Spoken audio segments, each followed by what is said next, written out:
Aquí comienza Compartir UCDM.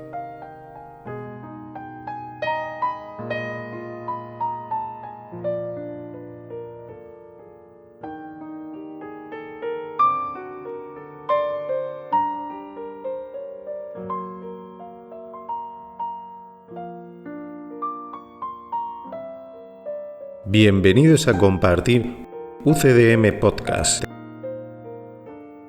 un espacio sin interferencias dedicado a la comprensión de un curso de milagros, llevado a cabo por maestros con años de experiencia, un espacio donde se descifran los mensajes profundos del curso, lo que te transportará a tu verdadero origen. Un espacio donde se revelarán los misterios más ocultos de la existencia.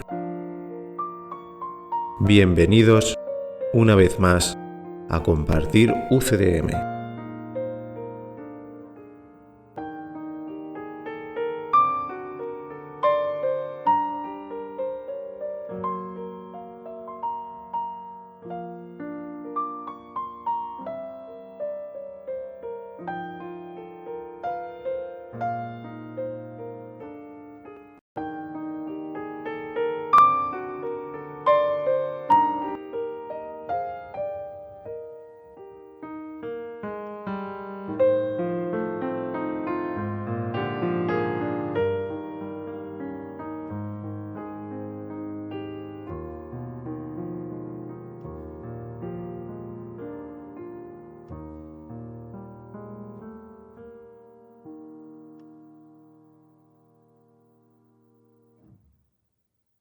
Bienvenidos al programa 115, al capítulo 14 y a esta sección 4, tu papel en la expiación.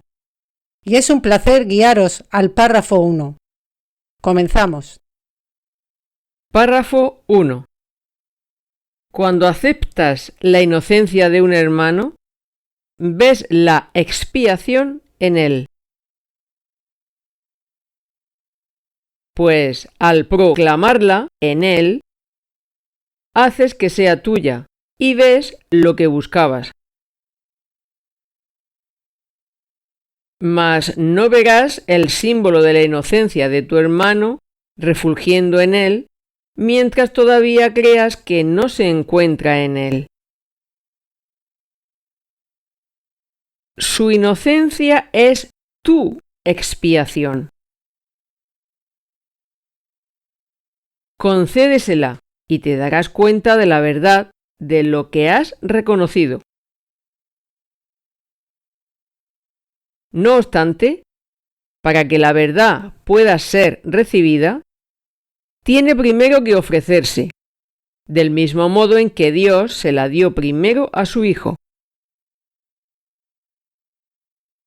El primero en el tiempo no significa nada, pero el primero en la eternidad es Dios el Padre, quien es a la vez primero y uno.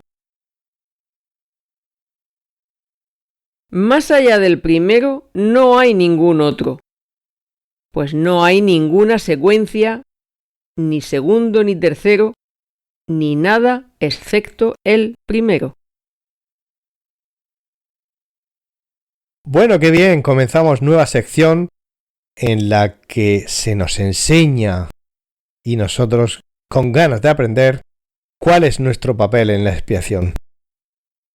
Se nos empieza diciendo que aceptar la inocencia en un hermano es lo mismo que ver la expiación en él, pero no la expiación de una idea en concreto cuando un día le entregamos algo al Espíritu Santo, sino de ese mecanismo general por el cual la mente de parte del Hijo de Dios queda sanada. Entonces, claro, ya no es solamente saber que para sanar la mente de los errores hay que entregar, sino todo el papel que empezamos a tomar con nosotros como parte de ese mecanismo general de sanación de toda la mente. Y claro, ahí tenemos un papel. Bueno, pero para hablar más concretamente, Por ejemplo, hay que recordar que tenemos que ver, y no solo ver, sino proclamarlo. Significa compartir con los demás la idea de que veo la inocencia en el hermano. Eso hace que sea mía. Si no, no me llega a mi conciencia hasta que no lo hago. Y acabo encontrando lo que estaba buscando. Es decir, parece que estábamos buscando a Dios, pero buscar a Dios, ¿qué es lo que significa? Pues significa todas las cualidades de lo que ha creado Dios es lo que estamos buscando. Pero, línea 3, mientras haya algún juicio, pues todavía no veremos esa inocencia en el hermano. Así que la expiación, como forma de deshacimiento del juicio, es lo mismo que ver inocencia en él y por lo tanto ver inocencia en uno mismo. Pero no podemos ver inocencia directamente en nosotros sin pasar por el hermano.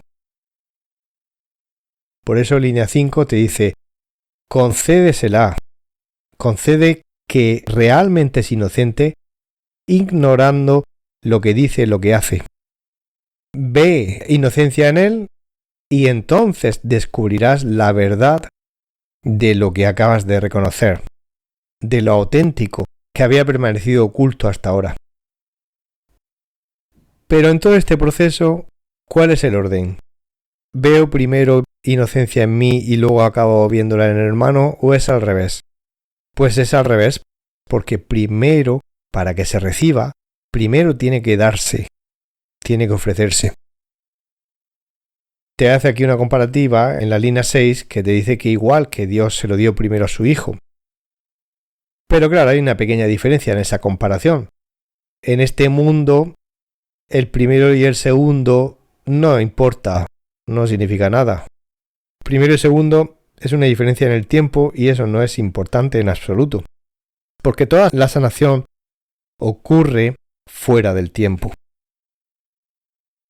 Sin embargo, en el reino de Dios sí que es importante reconocer quién es primero. Dios es primero como origen y como causa. ¿Implica eso que hay un segundo, que es el Hijo de Dios? Sí que hay una creación que es el Hijo de Dios, pero en el reino de Dios no existen las secuencias de primero, segundo, tercero. De manera que el Hijo de Dios está integrado en ese primero y solo existe primero y uno. No existe primero y segundo.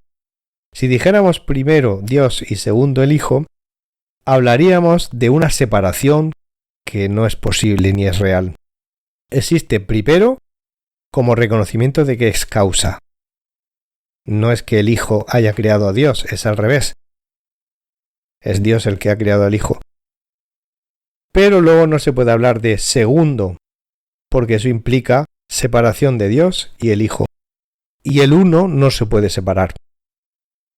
Entonces, por eso te dice que más allá del primero no hay otro.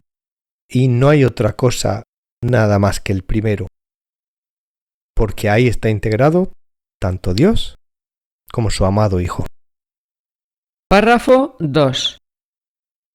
Tú que perteneces a la primera causa, que fuiste creado por Él a su semejanza y como parte de Él, eres mucho más que simplemente inocente. El estado de inocencia es sólo la condición en la que lo que nunca estuvo ahí ha sido eliminado de la mente perturbada que pensó que sí estaba ahí. Ese estado, y sólo ese estado, es lo que tienes que alcanzar con Dios a tu lado. Pues hasta que no lo alcances, seguirás creyendo que estás separado de Él. Tal vez sientas su presencia a tu lado, pero no podrás saber que eres uno con Él. Esto no se puede enseñar. El aprendizaje se ocupa únicamente de la condición en la que ello ocurre por su cuenta. Párrafo 2. Continúa esa idea de primera causa y única, que es Dios, en la cual estamos integrados. Por eso no hay primero y segundo, solo hay primero. Y ahí estamos unidos a ese primero. Entonces, nosotros no somos solamente la cualidad de inocencia, sino que somos mucho más. Esa cualidad es algo evidente entre las muchas cualidades que tenemos en el reino de Dios. Pero aquí es algo más que relevante porque el sueño y la locura está basado en la idea de culpabilidad. Así que la inocencia, como dice la línea 2, es un estado de conciencia de inocencia. Esa condición de cambio de conciencia es lo que hace falta en este proceso llamado aprendizaje. Y eso está relacionado con nuestro papel en la expiación, como dice el título de la sección. Eso es lo que parece estar en juego en cuanto a qué tenemos que poner de nuestra parte. Bueno, pues aparte de la pequeña dosis de buena voluntad, pues también aceptar de buen grado que tenemos que aprender a desaprender, a recordar quiénes somos. Entonces, como dijimos el otro día, todo eso ya pasó y estamos en el proceso de aceptación que ya pasó. Entonces, este proceso de aprendizaje lo alcanzamos junto a Dios, aunque la experiencia de sentirnos separados de Él pueda todavía continuar. La experiencia de unidad viene después de ese cambio de conciencia a la inocencia. No ocurre a la vez. Una cosa va detrás de la otra. Por eso te dice en la línea 6 que no se puede enseñar. Es una experiencia que uno tiene más adelante. Así que en este proceso de cambio de conciencia es lo único que se nos pide para que la experiencia de unidad con nuestro Padre acabe formando parte de nuestras vidas. Párrafo 3. Cuando hayas permitido que todo lo que empaña la verdad en tu santísima mente sea deshecho y consecuentemente te alces en gracia ante tu Padre, Él se dará a sí mismo a ti como siempre lo ha hecho. Darse a sí mismo es lo único que Él sabe, y así todo conocimiento consiste en eso. Pues lo que Él desconoce no existe, y por consiguiente no se puede dar. No pidas ser perdonado, pues eso ya se te concedió. Pide más bien cómo aprender a perdonar y a restituir en tu mente y misericordia lo que siempre ha sido. La expiación se vuelve real y visible para los que la ponen en práctica. Esa es tu única función en la tierra y debes aprender que eso es lo único que te interesa aprender. Hasta que no lo aprendas, te sentirás culpable, pues en última instancia, y sea cual fuere la forma en que tu culpabilidad se manifieste, esta procede de no llevar a cabo tu función en la mente de Dios con toda tu mente. ¿Cómo ibas a poder escapar de esa culpabilidad si dejas de cumplir tu función aquí? Párrafo 3. Dios se dará a sí mismo, que es lo que siempre ha hecho, es decir, se comparte a sí mismo con todos, pues esa experiencia solo se tiene cuando hayamos permitido que toda forma de culpabilidad y todo error mental sea deshecho en la mente. ¿Y qué significa deshacer o qué significa perdonar? Significa perdonar aprendiendo de los errores, sabiendo que no somos culpables y sobre todo sabiendo que no está pasando. Porque esa es la clave para entender el verdadero perdón. El verdadero perdón es saber que nunca ha pasado, sino que son simplemente imágenes, ilusión. Entonces es mucho más sencillo perdonarlo que creer que está pasando. Si uno cree que está pasando, es imposible perdonarlo, porque primero le otorga realidad y luego intenta sanar eso y no puede. Perdonar conlleva saber que no está pasando. Ser perdonado no es algo que deberías pedir porque eso ya se te concedió. Significa que mientras te creías culpable, pediste que se te perdonara y eso ya se dio.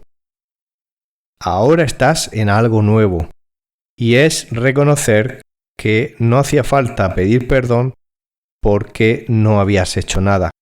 Ahora estás en la fase de reconocer que no has hecho nada ni los demás tampoco. Ese es el verdadero perdón que se llama expiación, tal como lo explica un curso de milagros. Y en esa expiación pasamos del perdón de todo aquello que sabemos que no está pasando para también reconocer que todo ya ha pasado y simplemente estamos aceptando que ya ha pasado. Entonces, nuestra función aquí en la Tierra es la de perdonar todo pensamiento que no tenga nada que ver con el amor y compartiendo esa forma de ver el mundo con todos los demás. Mientras no hagamos eso, mientras no estemos haciendo eso, seguirá habiendo sentimiento de culpa. Así es que mientras no manifestamos esa función en la mente de Dios, la creencia en la culpa todavía seguirá ahí un tiempo más. Por eso, acepta tu papel en la expiación para que puedas recibir todo lo que Dios te da. Párrafo 4. No tienes que comprender lo que es la creación para hacer lo que tienes que hacer antes de que ese conocimiento cobre sentido para ti. Dios no rompe barreras, pues no las creó. Cuando las abandonas, desaparecen. Dios no puede fracasar, pues jamás ha fracasado en nada. Decide que Dios está en lo cierto con respecto a ti y que eres tú el que está equivocado. Él te creó de sí mismo, si bien dentro de sí mismo. Él sabe lo que eres. Recuerda que no hay alternativa a Él. No puede haber nadie, por lo tanto, que no goce de su santidad, ni nadie que no merezca su perfecto amor. No dejes de llevar a cabo tu función de amar en un lugar falto de amor que fue engendrado de las tinieblas y el engaño. Pues así es como se deshacen las tinieblas y el engaño. No te falles a ti mismo, antes bien, ofrécele a Dios y a ti mismo su irreprochable Hijo. A cambio de este pequeño regalo de aprecio por su amor, Dios mismo intercambiará tu regalo por el suyo. Párrafo 4.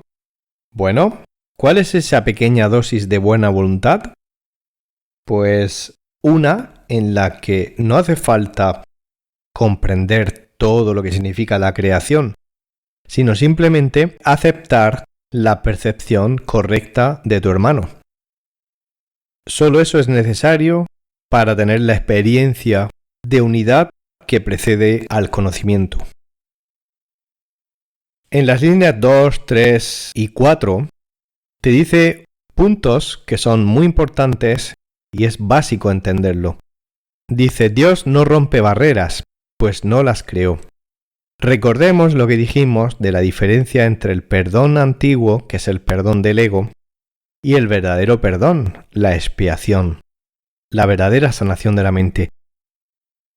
Dijimos que el matiz clave de diferencia entre los dos es que anteriormente creíamos que teníamos que perdonar personas. Teníamos creencia en la culpa, creencia en el ataque, creencia en que el hermano nos va a atacar. Si creemos que nos va a atacar, ya anteriormente creemos que es culpable, y como es culpable, pues será capaz de hacer semejantes cosas. Por lo tanto, el perdón antiguo está basado en que ha pasado. Todo está basado en la creencia de que la culpa es real. ¿Vale? Y ahora se nos está diciendo que es fácil perdonar ideas, situaciones, acciones, amenazas, porque tienes que tener en cuenta que nada de eso ha pasado. Esa es la clave por la que no sabemos todavía si reconocer que Dios está en lo cierto y nosotros equivocados o no. Como aún seguimos creyendo que la separación tuvo lugar, queremos pensar que las barreras que nos separan de Dios siguen siendo reales. Estamos dispuestos a aceptar que no fue Dios quien las creó. Vale, pasamos a creer que las creamos nosotros.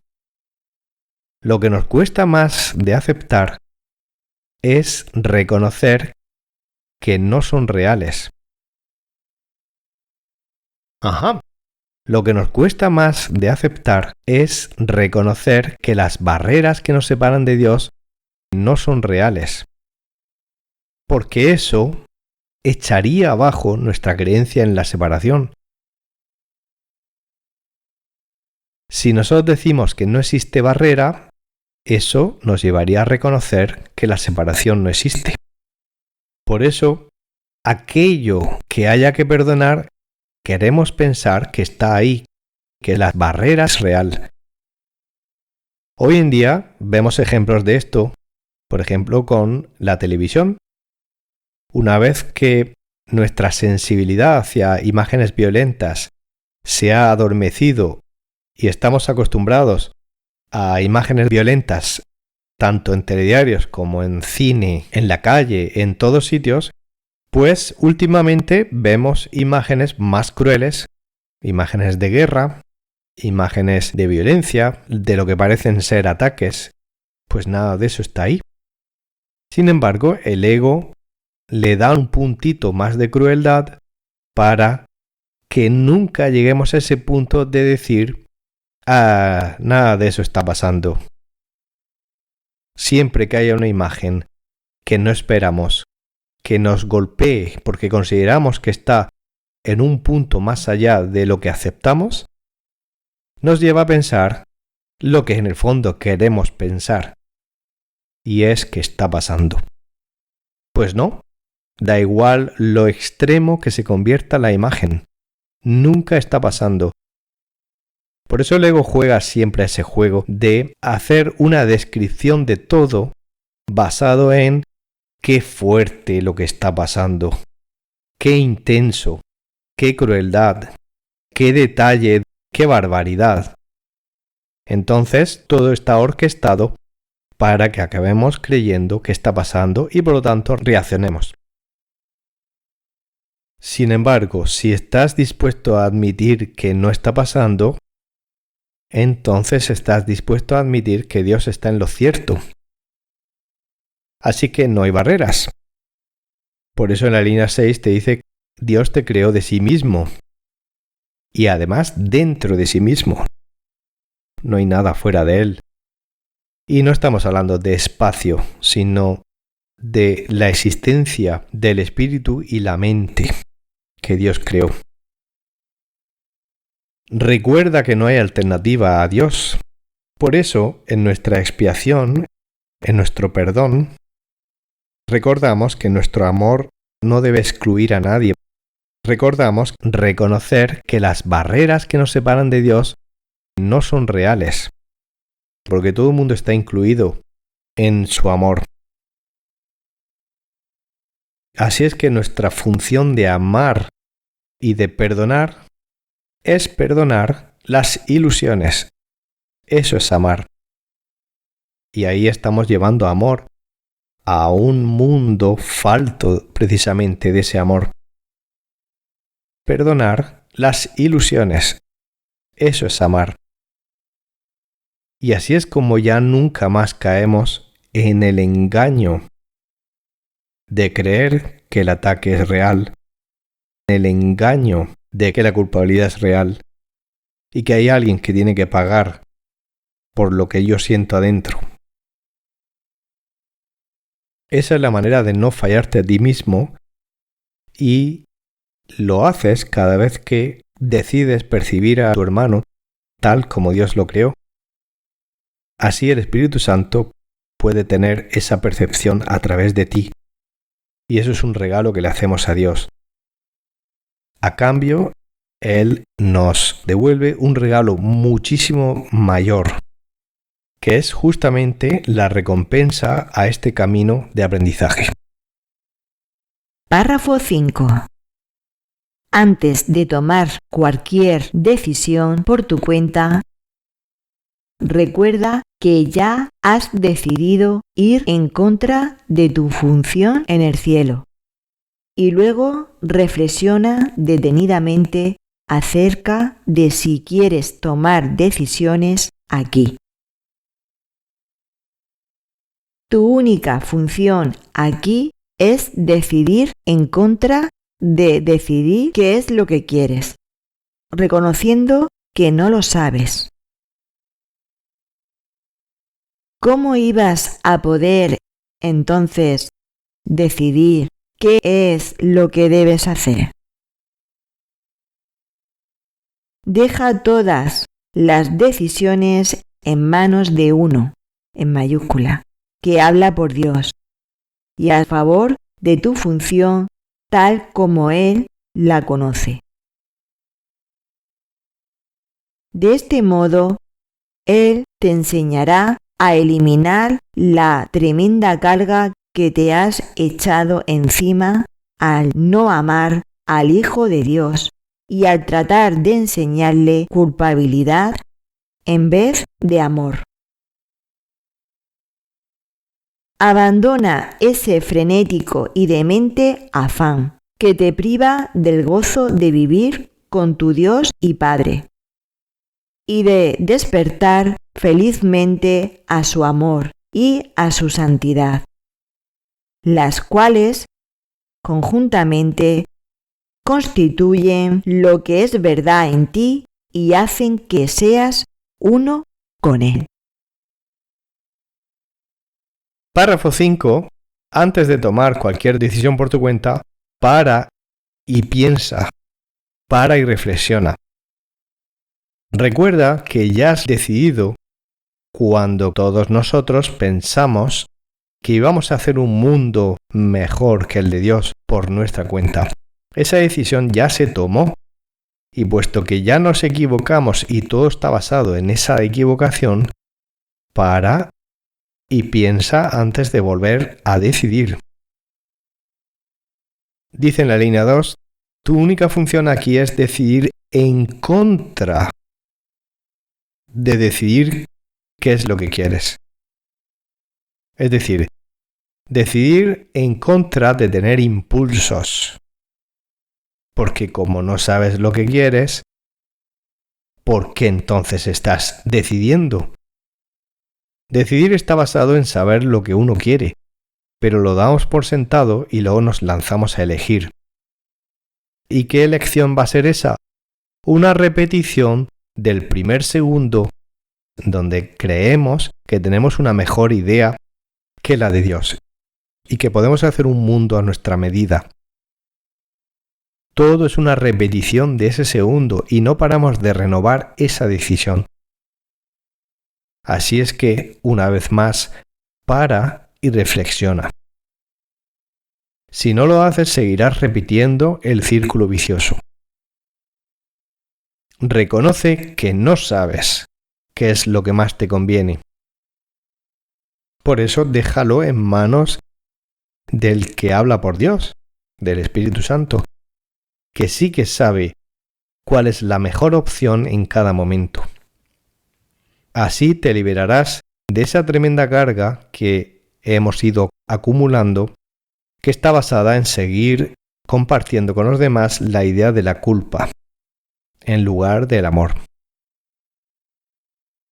Si abandonas ese impulso, ese afán, ese ansia, esa inestabilidad, podrás despertar al reconocimiento del amor de Dios por ti y también a tu reconocimiento de su santidad, que están dentro de ti y que te llevan a darte cuenta de que eres uno con Él.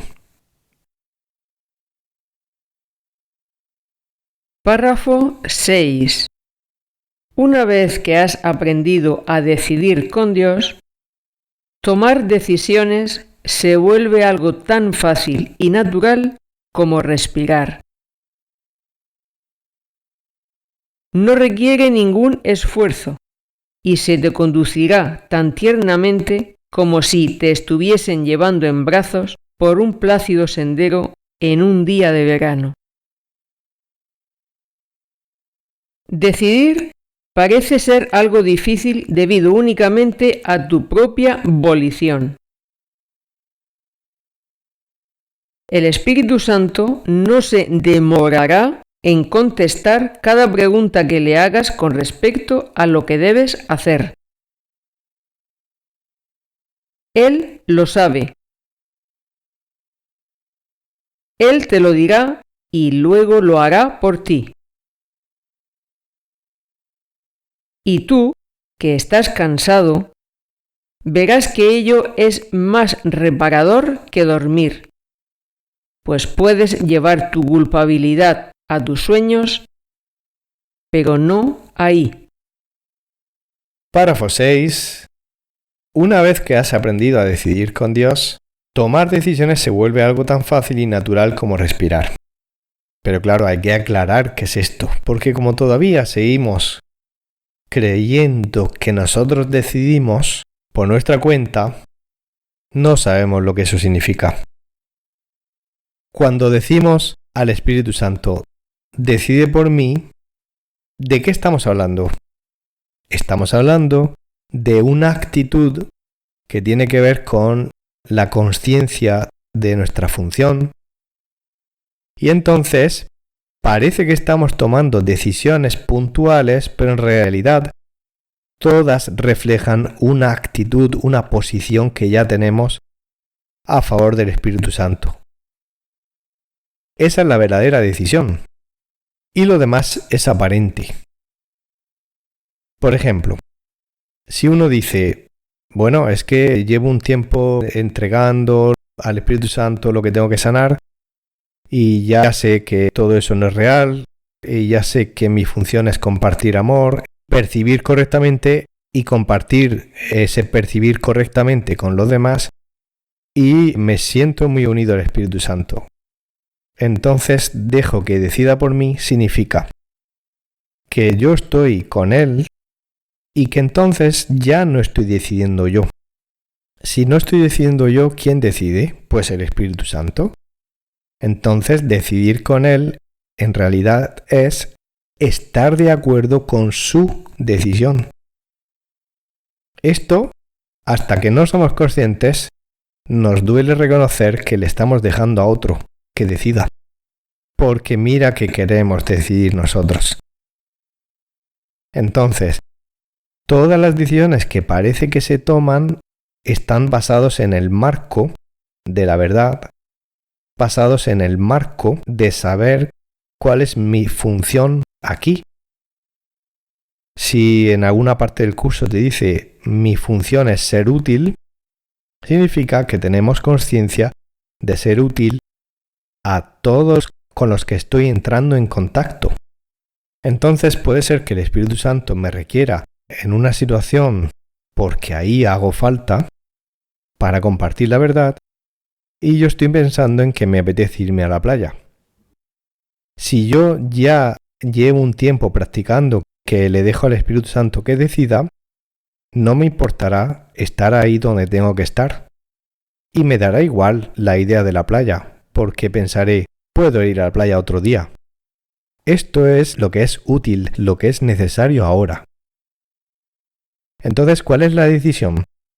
¿La que se está tomando en ese momento de si me voy a la playa o no? No.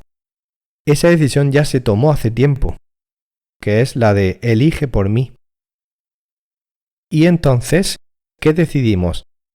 Decidimos que Él decida por nosotros de aquí en adelante.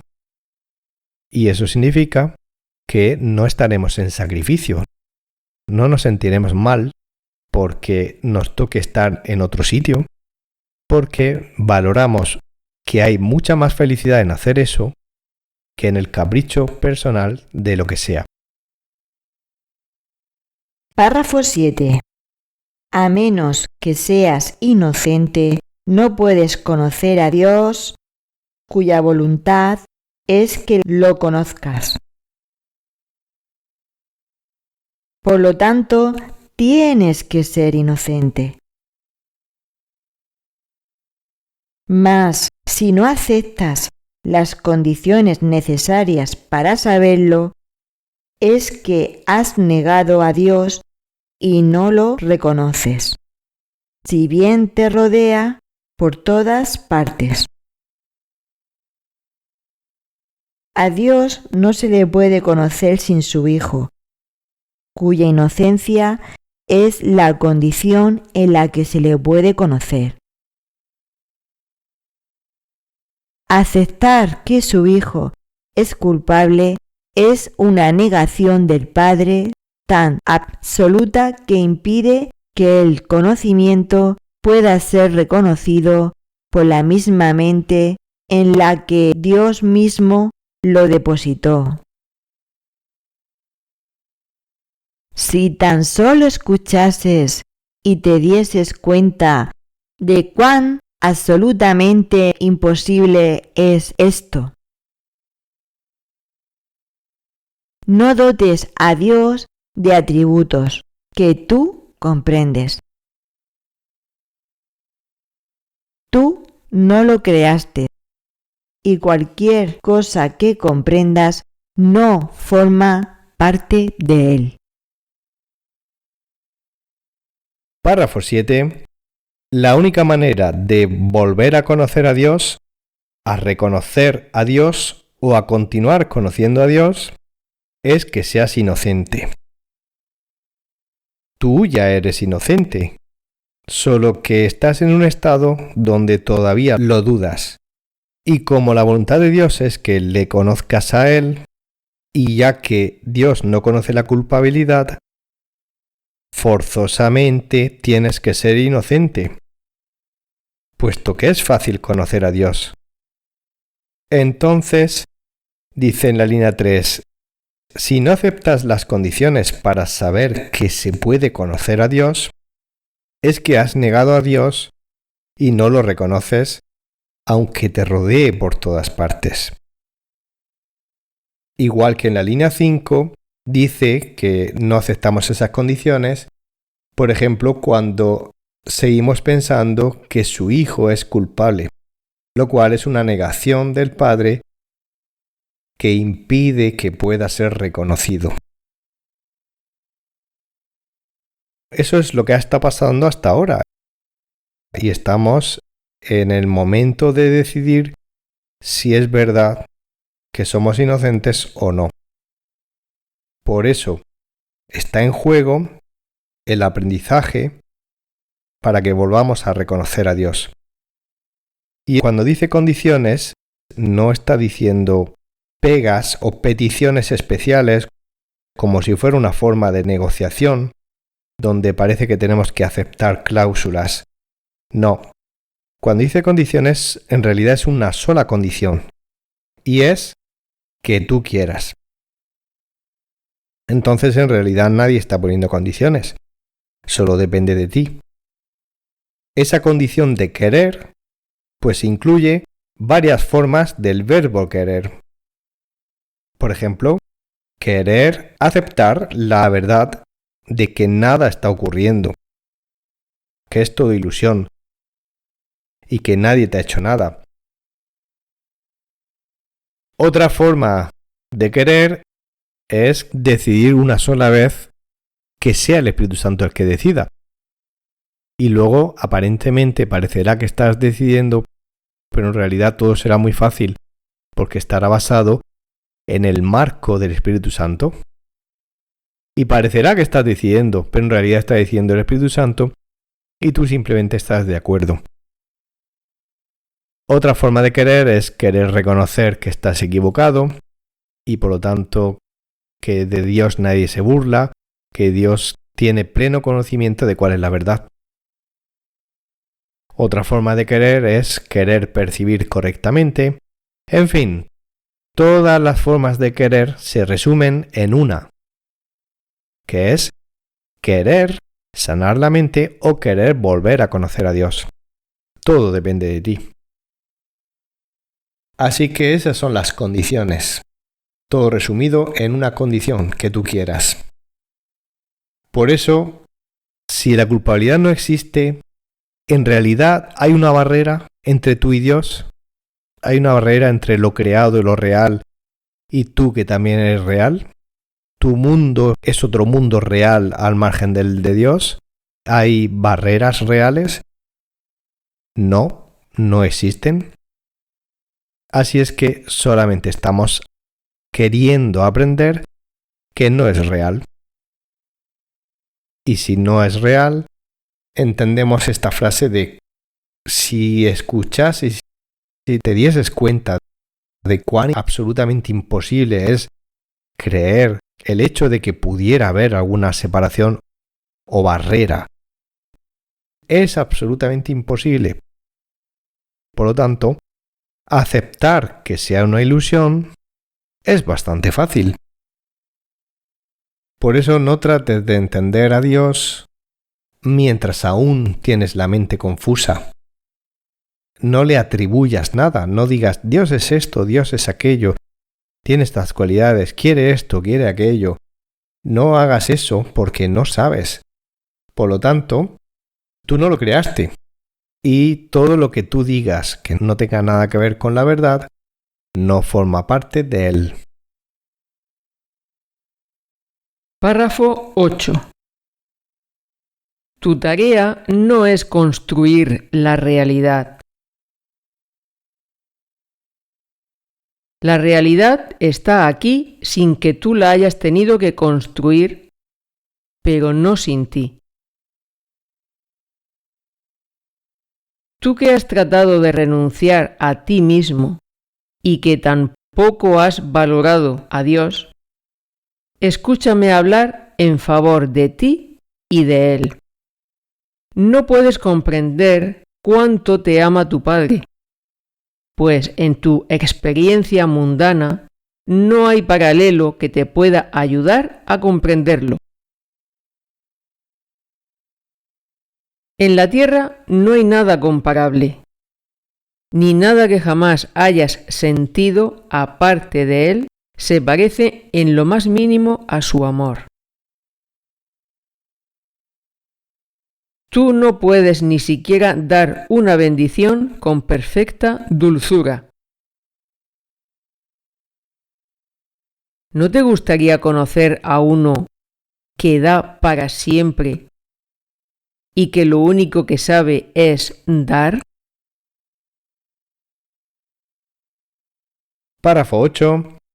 Bueno, aunque apenas sabemos de la realidad, no lo recordamos. Aquí en este párrafo nos habla un poquito de nosotros y de Dios y de nuestro Padre. Te dice en primer lugar que aquí nuestra tarea no tiene nada que ver con construir la realidad. La realidad ya se construyó, ya se creó. No se creó por nosotros, no fuimos nosotros los que la creamos. la creó Dios, pero contando con nosotros. Por eso es obra de Dios. Así que vamos a ver qué nos tiene que decir acerca de la realidad y a ver cuánto podemos comprender. Probablemente bien poco. Nos dice en la línea 4, no puedes comprender cuánto te ama tu Padre. No. Por mucho que no lo exprese de la mejor manera posible, una cosa son las palabras y otra cosa son los hechos, la experiencia real de ello. No tenemos ni idea de lo que aquí está diciendo, de hasta qué punto.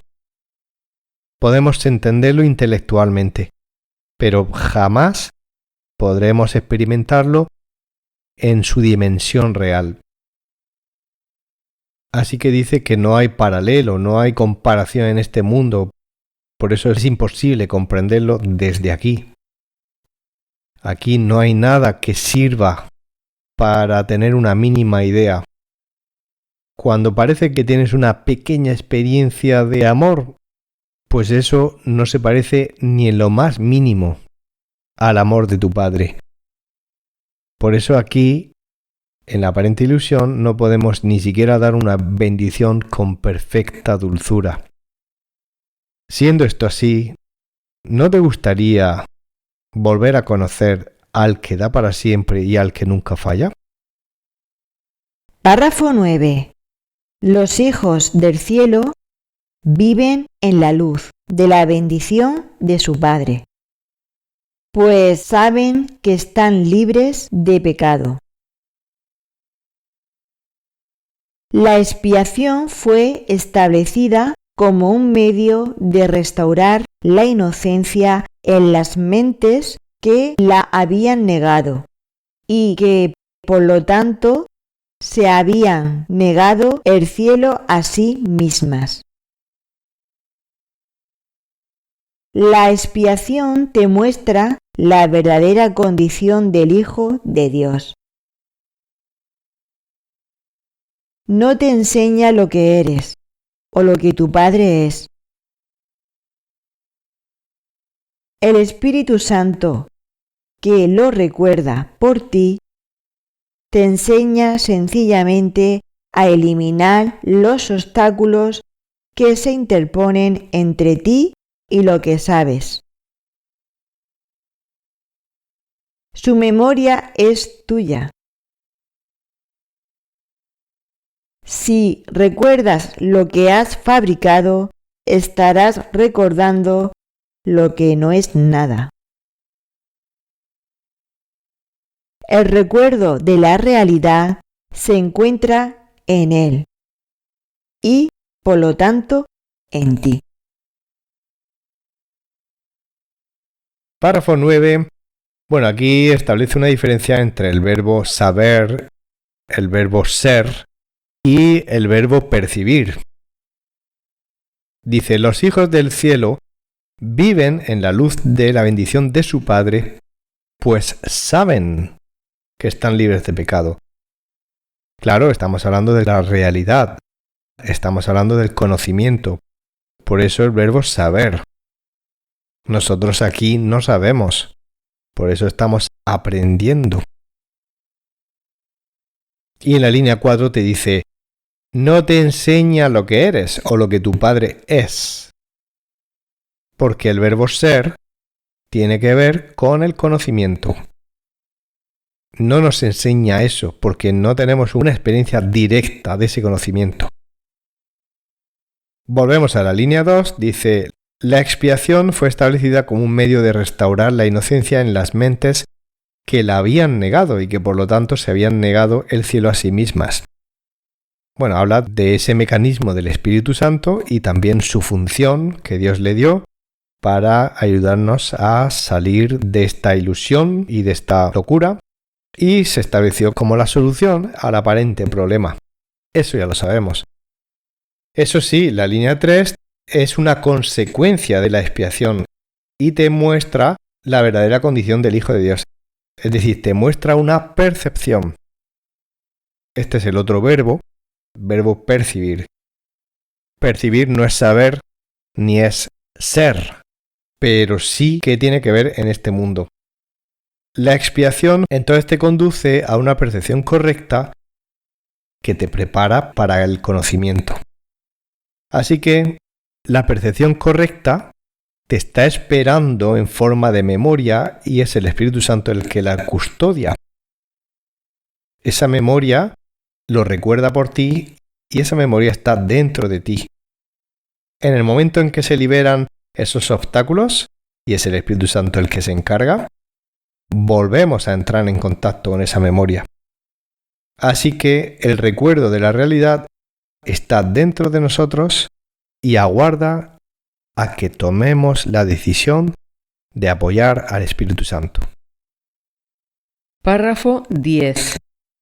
Los culpables y los inocentes son totalmente incapaces de entenderse entre sí.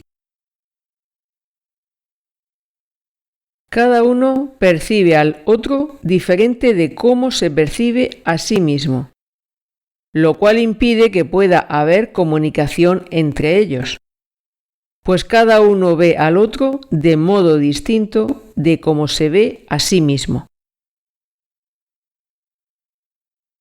Dios solo se puede comunicar con el Espíritu Santo en tu mente porque solo Él comparte el conocimiento de lo que tú eres con Dios.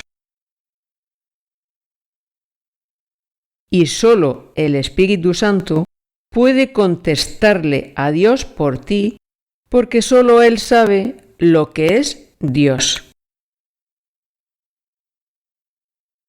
Todo lo demás que has puesto dentro de tu mente no existe, pues lo que no está en comunicación con la mente de Dios jamás ha existido.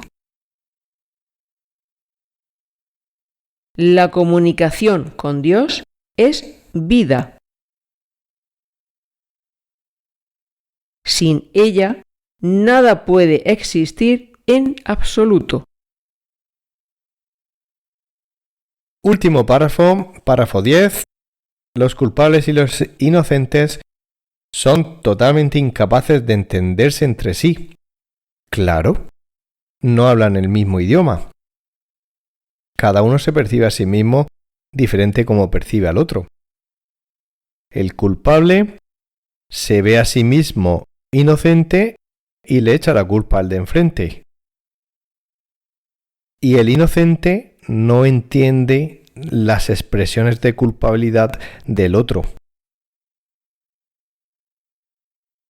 Línea 3. Solo Dios se puede comunicar con el Espíritu Santo en tu mente porque solo Él comparte el conocimiento de lo que tú eres con Dios.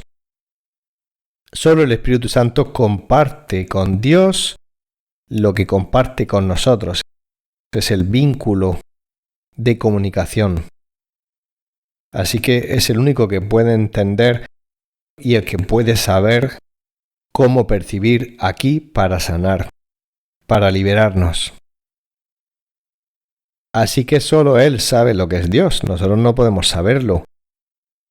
Otra vez el verbo saber. Por lo tanto, solo Él sabe lo que es Dios. Y todo lo que hemos puesto dentro de la mente en la ilusión no existe, porque nada de esto está en comunicación con la mente de Dios. Solo lo que está en comunicación con la mente de Dios existe. A esto llamamos vida. Pero ninguna ilusión existe y por lo tanto no forma parte de la única vida real.